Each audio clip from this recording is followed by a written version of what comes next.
અડદની દાળ બનાવવા માટે આપણે એક વાટકી લેશું દાળ અડદની અને પહેલાં ધોઈ નાખશું બરાબર. ગરમ પાણી મૂકી દઈએ એટલે ગરમ પાણી થતું જાય. ગરમ પાણી મૂકી દઈએ, દાળ ધોઈ નાખીએ બરાબર.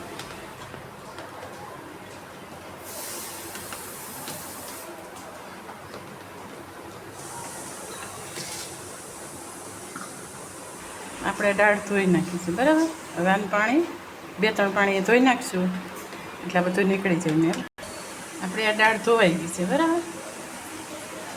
હવે આપણે પાણી ગરમ થઈ ગયું છે, એમાં નાખી દેવું બધી આ દાળ નાખી દઈએ બરાબર.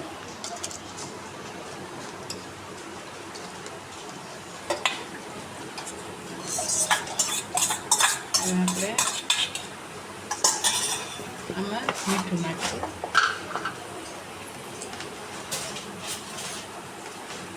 હમણાં થોડુંક નાખશું મીઠું બરાબર. એમાં તો દાળ ઉભરાય નહીં બરાબર. 1 ચમચી તેલ નાખી દેવાનું. હવે આને મૂકી દો બાફવા. હવે રોટલાની તૈયારી કરી નાખીએ બરાબર. અડદની દાળની રોટલા ચાલો આને ઢાંકી દઈએ. કટરૂટ લેશું બરાબર. એમાં આપણે અડદની દાળ ખાવા માટે રોટલા બનાવીશું બરાબર. ચાળશું હવે બાજરાનો લોટ છે બરાબર. બાજરાનો જુવાર મિક્સમાં છે, એમાં નાખશું થોડુંક એવું મીઠું સ્વાદ કરવાનું. એમાં આપણે એને બાંધી લઈશું બરાબર. હવે લોટ આપણે બાંધી લેવું બરાબર.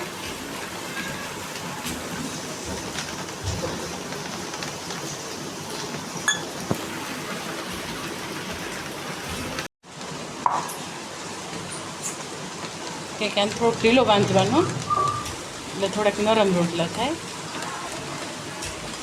જેમ તમે બાંધો એમ રોટલા સરસ થાય બરાબર.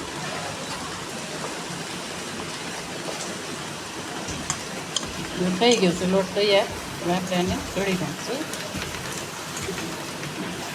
આ બંધ થઈ ગયો છે લોટ બરાબર, તૈયાર થઈ ગયો છે. હવે આને આપણે ઘડી નાખશું હાથેથી.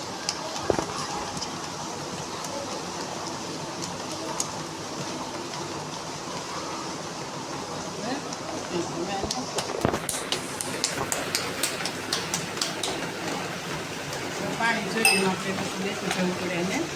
તો હાથ છે ને લસરી આપીએ.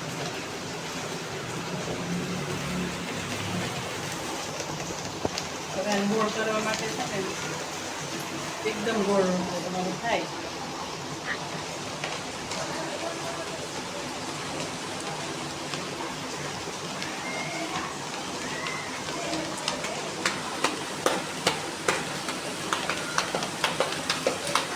મીડિયમ કરવાનો, બહુ મોટો નહીં કે બહુ નાનો નહીં.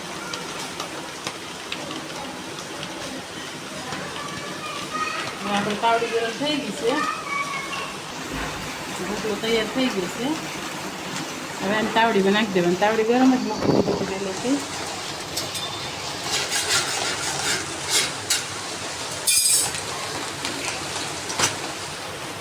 એક પણ શેકાઈ ગયું છે બરાબર.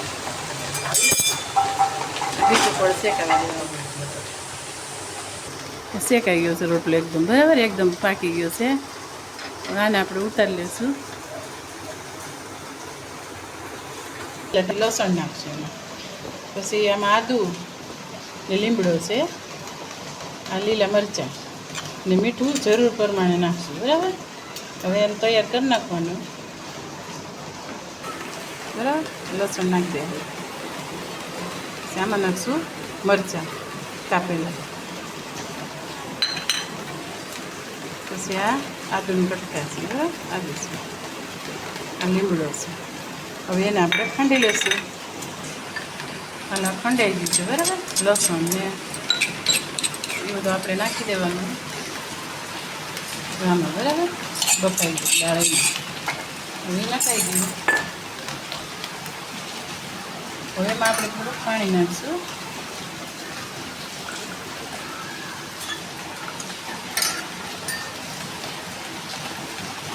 હળદર નાખીશું બરાબર. ધાણા જીરું, થોડોક લાલ પાવડર એ નાખશું, થોડું હિંગ નાખશું અને મિક્સ કરી નાખશું. અને મીઠું તો આપણે બાફવામાં નાખી દીધું છે બરાબર. હવે આમાં તેલ નાખી દઈએ.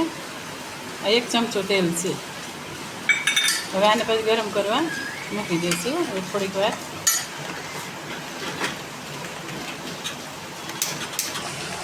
હવે આ દાળ થઈ ગઈ છે બરાબર, ઉકળી ગઈ છે, એકદમ ગરમ થઈ ગઈ છે. એટલે હવે આને આપણે વાટકામાં કાઢી લેવું. સરસ મજાના અડદની દાળ